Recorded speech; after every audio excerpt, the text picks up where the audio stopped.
Une trentaine d'entreprises installées ou en cours de finalisation de procédures d'installation en l'espace de 2 ans, c'est ce que le cœur de l'industrialisation du Bénin, à travers la zone économique spéciale de Glodibé ou zone industrielle de Glodibé, GDZ en chantier, est en train de révéler au grand jour.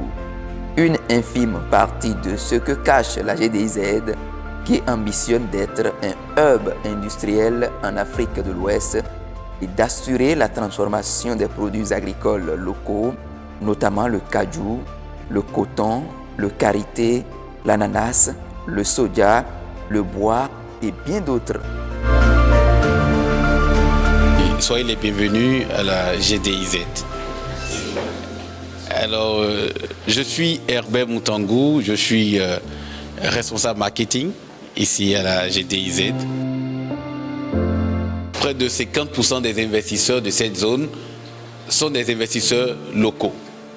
Donc les Béninois investissent dans cette zone. Alors GDIZ, Glodibé Industrial Zone, traduit par la zone industrielle de Glodibé, est la première zone économique spéciale du Bénin, qui a été créée par décret pris en Conseil de ministres le 5 février 2020. La zone est régie par la loi des zones économiques spéciales en République du Bénin. Donc cette zone fonctionne selon les dispositifs de cette loi-là.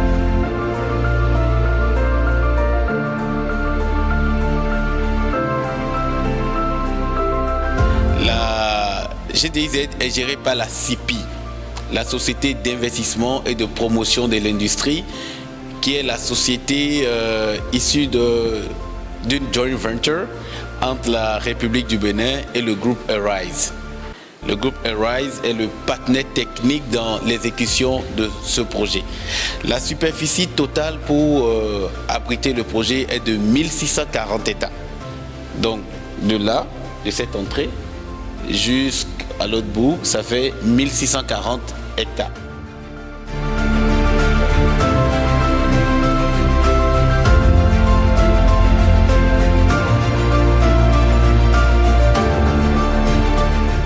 La vocation première ou la vocation principale de la zone, c'est de promouvoir la transformation de nos ressources naturelles dans cette zone. Ça, c'est la vocation principale. Nos ressources autrefois exploitées de façon brute. D'abord par nos ressources agricoles, coton, cajou, karité, soja, etc. Également nos ressources minières. Donc c'est ça que j'englobe dans les ressources naturelles du Bénin. En effet, situé à 45 km de Cotonou au Bénin, ce grand complexe industriel de l'Afrique de l'Ouest qui dévoile petit à petit ses potentialités au monde entier suscite beaucoup d'intérêt, même au-delà des frontières du Bénin. Car la GDIZ entend fournir aux investisseurs une passerelle vers le paysage africain en mettant à leur disposition des infrastructures nécessaires, en créant une atmosphère propice aux affaires et en les accompagnant dans la promotion de leurs produits grâce à notre approche écosystémique.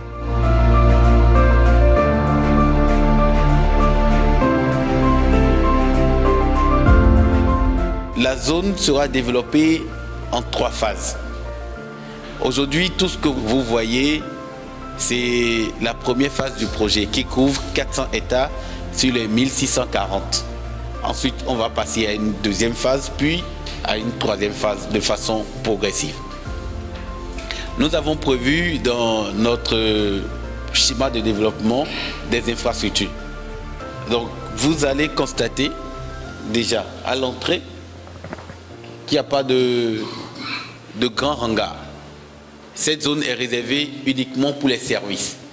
Quand on parle de services, j'entends les banques, les assurances, les cabinets, les restaurants, les hôtels, pour supporter ou pour accompagner les investisseurs qui sont en train d'être installés dans la zone. Vous n'êtes pas sans savoir que nous sommes quand même à 45 km de Cotonou, soit 1 heure de route.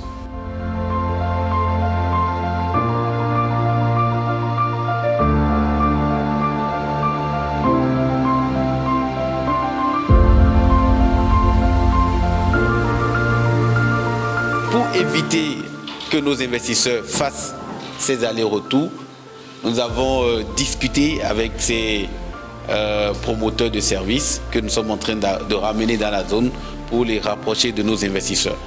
Vous y trouverez également dans la zone commerciale ce bâtiment qui est un guichet unique.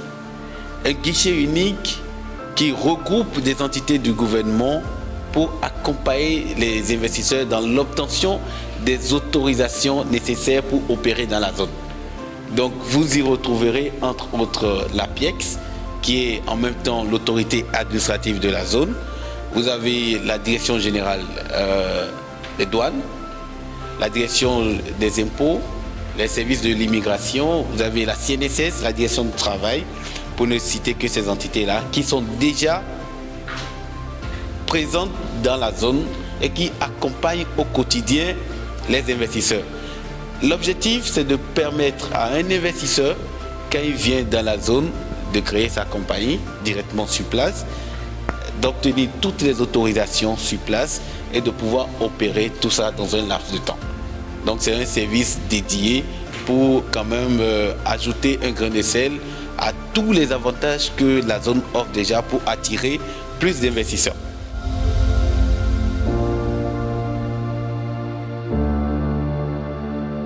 Ce vendredi 1er mars 2024, les patrons de presse et les leaders d'opinion ont effectué une visite des lieux pour essayer de toucher du doigt les réalités de ce qui se fait sur les lieux sous la houlette du département de communication de la société qui gère cette zone, la société d'investissement et de promotion de l'industrie CIPI Bénin SA, afin qu'aucun détail ne leur échappe.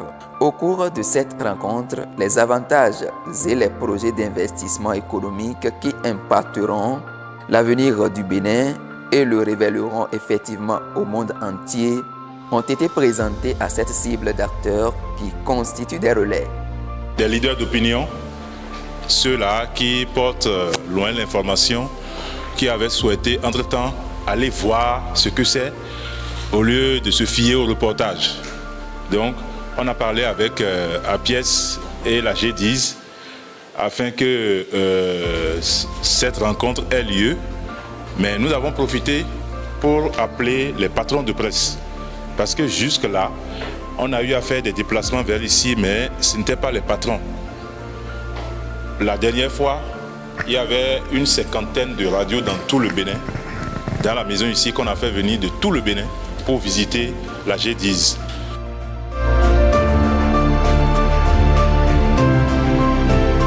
Quand je passe la zone commerciale, vous avez un petit checkpoint ici qui sépare la zone commerciale de la zone industrielle.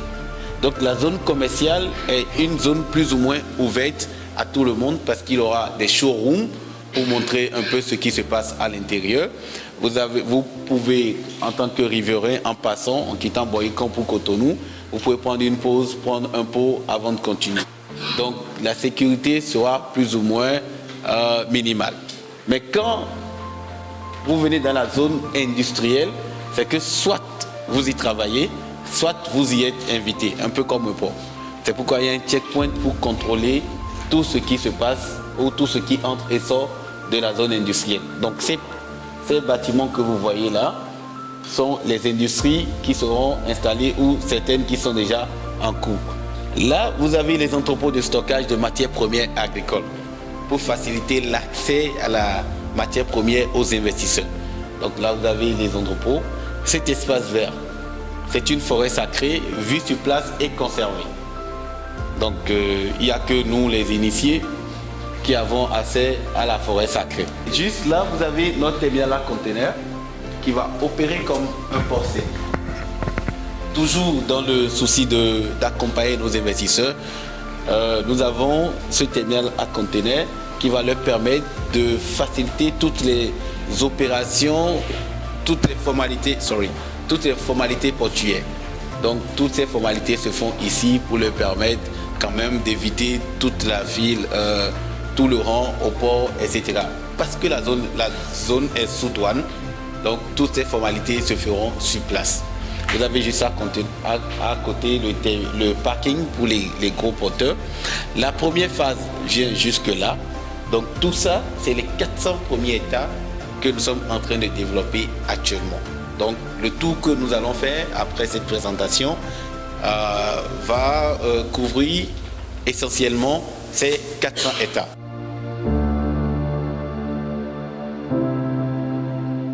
Des questions de compréhension ont été posées auxquelles le responsable marketing de la CIPI Bénin SA, du suivi et de la mise en œuvre des projets a apporté des éléments de réponse, car on a bien besoin de savoir qui peut s'installer dans cette zone qui attire assez d'investisseurs. Ensuite, la deuxième et la troisième phase du projet ne sont rien d'autre qu'une extension de la première. Donc ce sera des ajouts progressifs pour pouvoir installer les investisseurs ici et là. Et en plus des industries qui seront installées dans ces deux phases, vous avez une zone résidentielle pour les travailleurs. Parce qu'aujourd'hui on vient d'ici et là. Donc il y aura une zone résidentielle pour leur permettre quand même, pour permettre aux travailleurs d'être proches de leur lieu de travail. Ensuite, on a prévu, toujours avec l'accompagnement du gouvernement, en troisième phase, une zone logistique un peu plus grande que la première et qui sera concentrée autour du chemin de fer. Donc, nous allons partir de l'existant, réaménager et réhabiliter les chemins de fer pour pouvoir faciliter l'arrivée des matières premières et l'acheminement des produits finis directement au port. À la date d'aujourd'hui, nous avons enregistré une trentaine d'industries déjà dans la zone. Certaines sont opérationnelles, d'autres sont en chantier et d'autres sont en instance d'obtention d'agrément. Au nombre de ces industries, vous avez les industries de transformation et les industries de fabrication. Industries de fabrication parce que dans la dynamique du gouvernement d'industrialiser le Bénin, nous avons des industries de substitution qui vont fabriquer sur place des produits que nous avions l'habitude d'importer.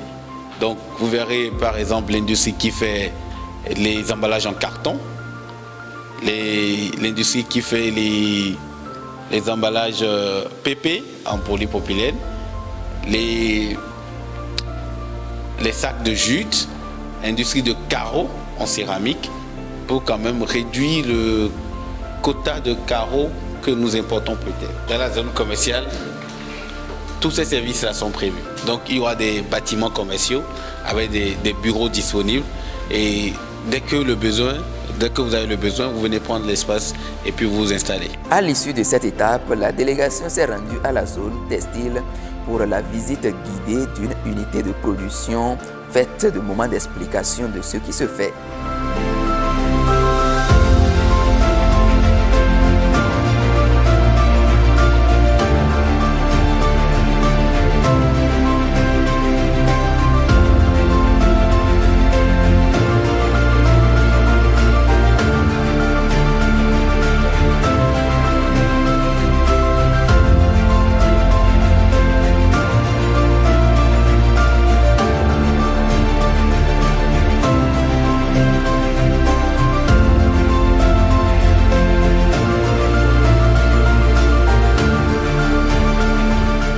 Le reste de la descente à la GDIZ était plus explicatif dans le bus où les professionnels et leaders d'opinion ont été informés des réalisations en cours dans ce complexe construit sur des milliers d'hectares.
les unités de cajou finissent, elles envoient la coque dans l'unité d'extraction et puis ils utilisent ça pour faire une extraction. Et le reste du déchet est utilisé comme du biocharbon. Ensuite, vous avez 3 unités intégrées de textile qui feront dans la filature, le tissage et la confection de vêtements. Donc le coton béninois ou la fibre de coton sera tissée sur place.